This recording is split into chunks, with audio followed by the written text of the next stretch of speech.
Kami po ang MNL48. Kami po ang Filipino International Sister Group ng AKB48 from Japan. Magandang gabi po sa inyong lahat.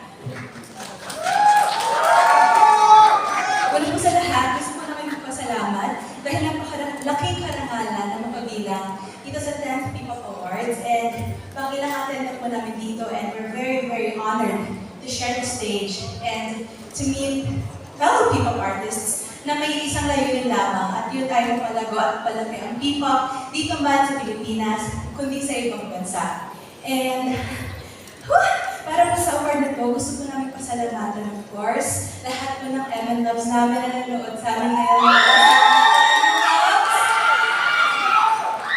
And of course, ang aming management, consisting of our managers, our coaches, maraming salamat po sa pagsusuporta sa mga pangarap namin girls. And of course, to the rest of MNL48 girls na nandyan sa bahay na nakasuporta po sa aming mga magkakapatid na kung saan man po kami pumunta.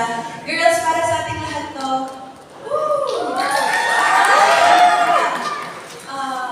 nagkaroon po ng quite a break ang MNL48, and we're so happy to be back on track, of course, as one of the pioneers of P-POP. It's really an honor to be part of this ever-growing community.